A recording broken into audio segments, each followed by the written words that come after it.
All right. Well, hi everybody. How you doing? It's been a weird couple of weeks. People have been leaving us, and you don't know these people. They're celebrities, but you welcome them into your house or your dorm room when you were in college or your bedroom when you were a kid, and you watch these people. And I'm talking about Catherine O'Hara, James Vanderbeek, both passed within a week of each other, which were both surprises. James Vanderbeek, I had thought that he was on his way to getting back to being healthy, not taking a turn for the worse and eventually passing away, which is incredibly sad. And Catherine O'Hara, nobody really knew she was sick at all. She died of an embolism, in her lungs, but she was dealing with rectal cancer. So it made me just think of like, damn, like things just aren't guaranteed, right? And it sat the Catherine O'Hara thing, that sat with me for a little bit.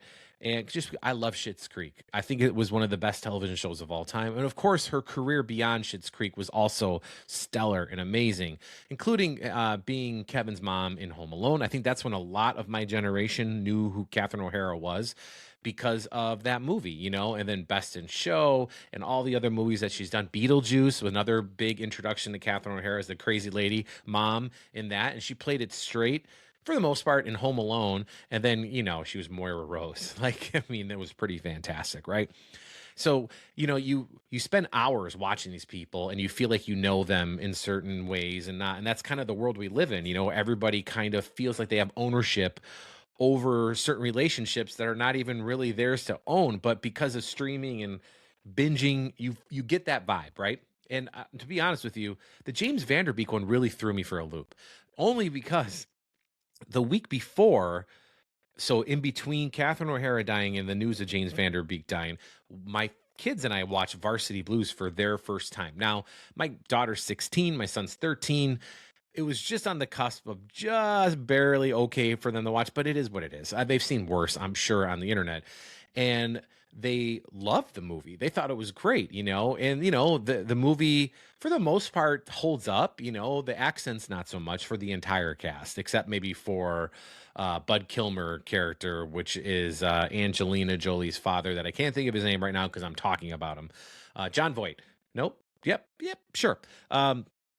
So we watched that movie. They're talking, and when we watched that movie, they were very much like, "Oh, there's the guy from Fast and the Furious," which is Paul Walker, which is why they wanted to watch it in the first place. They're like, "Oh, that's so cool that this is a movie that's not a Fast and the Furious movie." Oh, he's a starter quarterback. So, we get to talking, and we had before that we had talked about Moira, Catherine O'Hara, and how she passed and how sad that was, and nobody really knew. So we finish up Varsity Blues. They love it. We go on with our day. And then here we are this week, and we get to hear that James Vanderbeek died. And I remember reading it and I like gasped. Like I'm sitting where I'm right now and I get an alert on my email and I see like James Vanderbeek, 48. I'm 46, just turned 46. 48, he passes away. And it floored me just because it was like Dawson. It was Dawson Leary, and somebody who you like grew up with, because I started watching Dawson's Creek in high school with everybody else in my generation, either a little bit or a lot. Everybody watched it. Everybody knew it. Everybody had their Pacey or their Joey or their Dawson, right?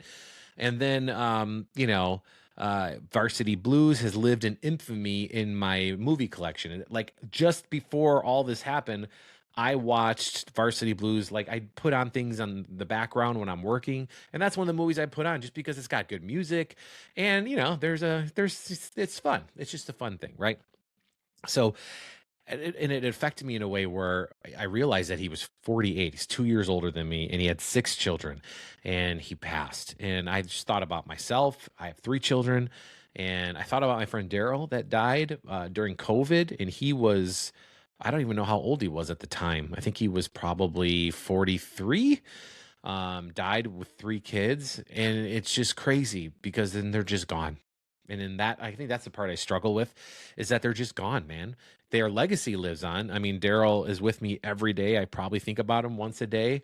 As do a lot of my friends that are still alive that I don't talk to really that much, but you think about them because that's who you are. That's your DNA, your makeup, your soul. And, I just, it just really bummed me out about James Vanderbeek. Like I just got really sad and I got a little ornery about it. And I didn't know why. And then, it really hit me is when we're sitting at the dinner table and talking to the kids. And I'm like, hey, that movie we watched, Varsity Blues, James Vanderbeek, he died. And they're like, what? Like the quarterback? Oh, yeah. Wasn't he already dead? They were confusing him with Paul Walker. Then it hit me. Oh, man, the two stars, major stars in Varsity Blues, are dead, which is a coming of age movie of anybody that was going to high school or early college years in the late 90s, early 2000s. And then there was a thing on Instagram where everybody, most of the main cast, is dead, which is crazy. Billy Bob died, Jonathan Moxon, James Vanderbeek, Paul Walker, he died. And I think the other guy, Wendell, I think he passed. And then the only one that's still alive, or at least in this photo, the only one that was still alive was James Caan's son. And I don't remember, but he was Paul Caan or whatever his name was, Charlie Tweeter. He was still alive, of like that main cast, which is just crazy to think about. Like that movie wasn't made that long ago, and 90% of the cast is gone. Gone way too young, not natural, you know what I mean? So it just hit me. It just got me in a weird funk that lasted like a couple days. My wife's like, what's wrong? And I couldn't articulate what was wrong, right? Like I just didn't know what was wrong. And I was almost embarrassed to even say it on here that the passing of celebrities put me in a mood, because I never met either one of them, but I've spent a lot of time with them, you know? And I don't know. I think just that, and coupled with my buddy Daryl, who passed a couple years ago, I think that just put me back there, and it just made me realize like how precious everything is. And I know people say that all the time when somebody dies, and you should really say it when everybody's alive.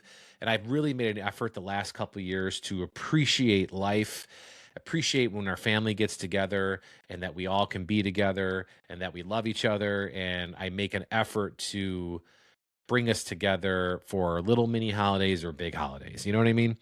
And I feel like that's the least we can do with the people that were here on this planet. Because when you listen to people at the end of their lives, when they're telling you their worldly advice, they tell you that you can never get time back. And make the effort, call the person, all those things, right? Just get together, listen to your friends talk over the phone. If they don't call you all the time and you love them, call them, and then remind them like, hey, asshole, like, how you doing?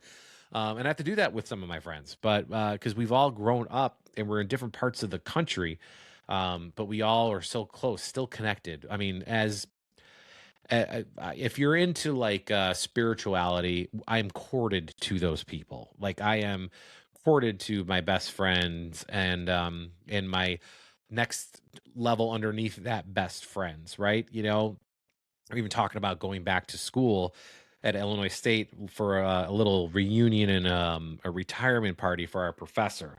And like, does the idea of going back to Illinois State excite me? Not really. But to see my friends, yes, absolutely. And I mean, I loved Illinois State, but my time there, it was great.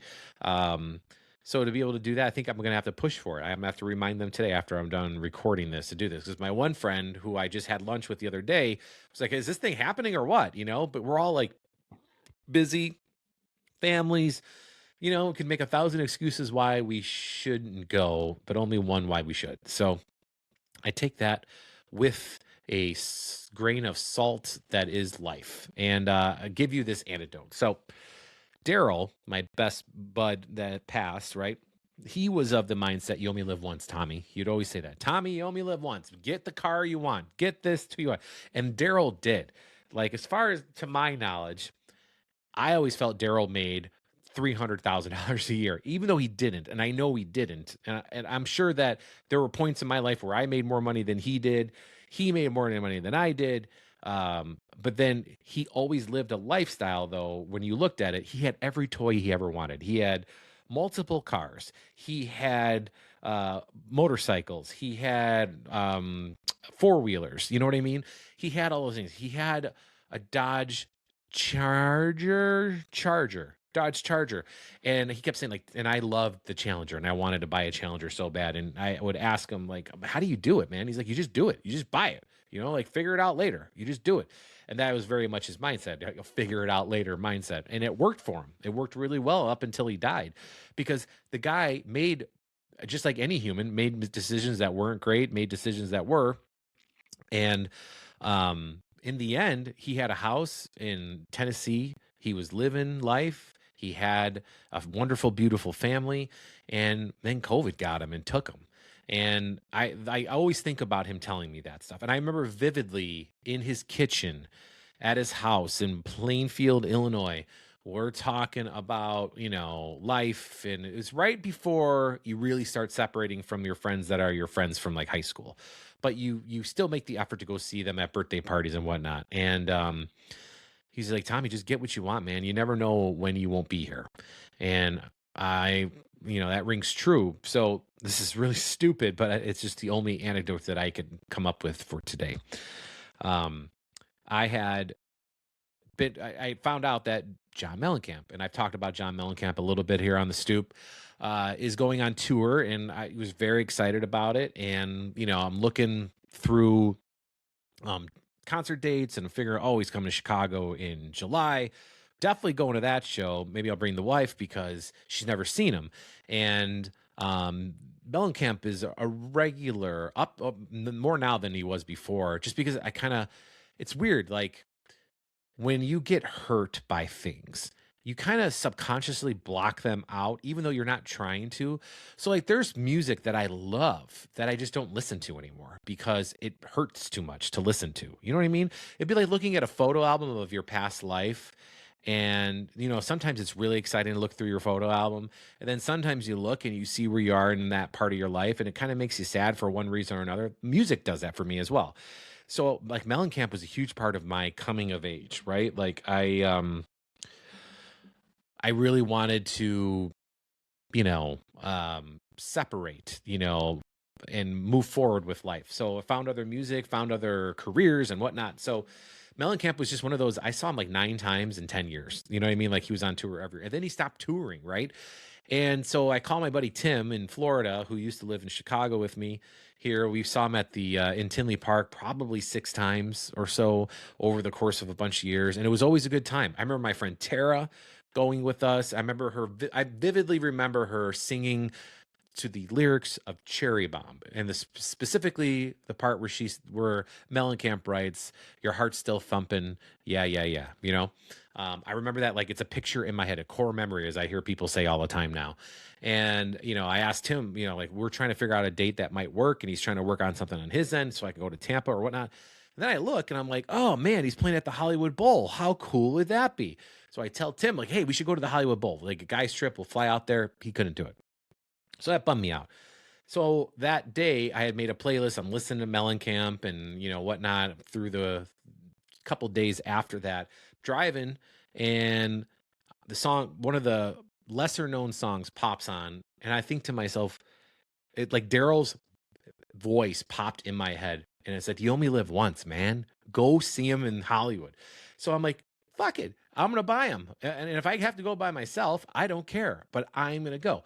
So I bought tickets to go see Mellencamp at the Hollywood Bowl. I'm seeing him in Tinley Park. And hopefully I'll see him with Timmy somewhere. Either he comes up here to Chicago to see him or go down to Tampa. Either way, that is my fun John Mellencamp roundabout story of people from my past that still have an influence on me today. So I don't know, fun, interesting story. I appreciate you listening here on the Front Stoop. Tell your friends about it. That'd be great. It's just a place to share and talk.